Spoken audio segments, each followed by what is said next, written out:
Oke, selamat datang lagi. Kali ini kita akan membongkar sebuah panduan elit langsung dari seorang mantan agen Secret Service. Isinya, strategi jitu untuk menguasai ruangan manapun yang Anda masuki. Yuk, kita langsung mulai aja. Oke, kita mulai dari sini, ya.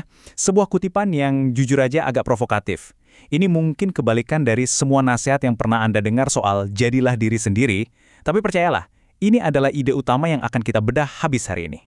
Yuk, kita bahas lebih dalam, kenapa sih obsesi kita sama yang namanya otentisitas ini malah bisa jadi bumerang, terutama di lingkungan profesional yang tekanannya tinggi. Nah, ini dia nih bedanya. Coba perhatikan, sisi autentik itu seringnya fokusnya ke aku, dan aku. Semua tentang masalah saya, perasaan saya, pendapat saya. Sementara sisi profesional fokusnya beda total. Fokusnya ke misi. Ini bukan berarti jadi orang palsu ya, tapi ini soal membawa versi terbaik diri kita, yang kompeten, penuh empati, dan fokus pada solusi demi kesuksesan bersama. Dan ini contoh paling ekstrimnya, langsung dari dunia Secret Service. Coba bayangin deh, seorang agen lagi menginterogasi remaja yang melakukan kejahatan mengerikan. Tentu saja, secara otentik, si agen mungkin merasa marah atau jijik. Tapi kalau perasaan itu yang dibawa, misinya bisa gagal. Misi utamanya adalah mendapatkan pengakuan untuk melindungi lebih banyak orang. Jadi, perasaan pribadi harus disingkirkan demi tujuan yang lebih besar. Oke, dari situ kita pindah ke prinsip yang paling penting yang dipakai sama presiden dan agen-agen top buat tetap tajam di bawah tekanan. Ini semua tentang cara mengelola ruang mental kita. Kita pakai metafora yang keren ini, bak mandi kognitif. Anggap aja otak kita ini kayak bak mandi. Kapasitasnya itu ada batasnya. Ruang mental kita itu nggak tak terbatas. Nah, setiap kali kita overthinking, khawatir, atau menganalisis hal-hal yang nggak perlu, kita tuh kayak nambahin air terus-terusan ke bak itu. Dan apa yang terjadi kalau diisi terus? Ya, meluap.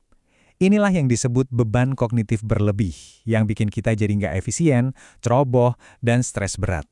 Nah, ini kuncinya. Orang-orang hebat itu bukannya nambahin kerjaan, tapi justru sebaliknya, mereka secara aktif selalu cari cara buat mengurangi isi bak mandinya. Mereka melindungi kapasitas mental mereka dengan menyederhanakan banyak hal. Contoh paling keren ya, lihat aja Presiden Obama. Dia punya 30 setelan jas yang sama persis. Kenapa coba? Biar dia nggak perlu buang-buang energi mental tiap pagi cuma buat mikir, hari ini pakai baju apa ya?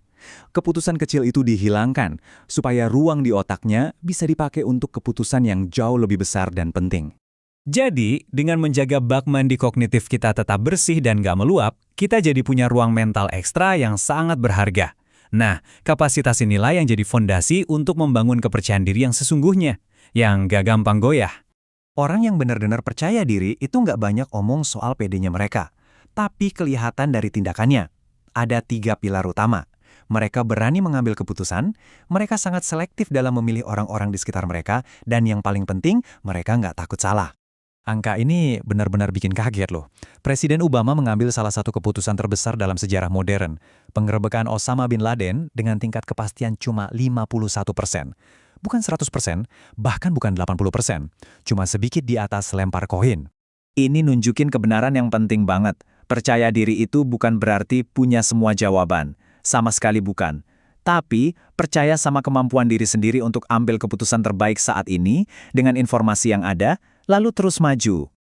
Oke, kita udah bisa ngontrol pikiran kita sendiri. Tapi, gimana dong sama orang lain yang jelas-jelas nggak bisa kita kontrol? Nah, disinilah prinsip gunung es masuk. Coba deh bayangin setiap orang yang kita temui itu kayak gunung es. Yang kita lihat di atas permukaan air, perilaku mereka, kata-kata mereka, itu cuma puncaknya aja, kecil banget. Di bawah air, ada 90% bagian lainnya yang nggak kelihatan. Sejarah hidup mereka, trauma mereka, nilai-nilai yang mereka pegang, semua yang membentuk mereka jadi seperti sekarang. Dan intinya adalah ini, kita nggak akan pernah bisa mengubah bagian besar yang ada di bawah permukaan itu. Titik. Mencoba mengubah karakter dasar seseorang itu sama sia-sianya kayak mencoba memahat ulang gunung es raksasa pakai tangan kosong. Nah, ini dia pergeseran pola pikir yang bakal mengubah segalanya. Daripada capek-capek mencoba mengubah orang lain, kekuatan sejati itu datang dari menerima kenyataan tentang siapa mereka.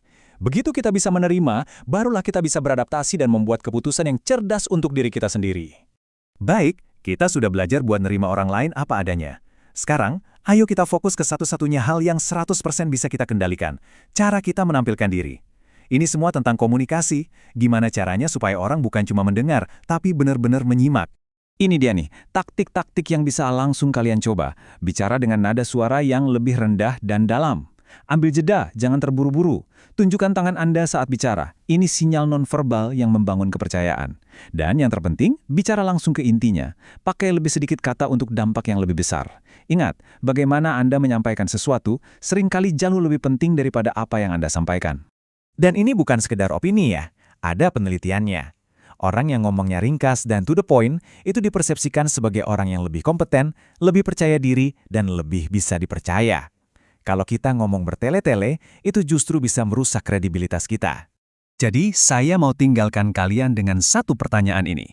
Coba renungkan deh cara komunikasi kalian selama ini. Apakah Anda cuma sekedar mengeluarkan kata-kata, atau Anda benar-benar sadar dan menguasai suara Anda sebagai sebuah alat untuk memancarkan kepercayaan diri dan meraih rasa hormat? Kekuatannya ada di tangan Anda.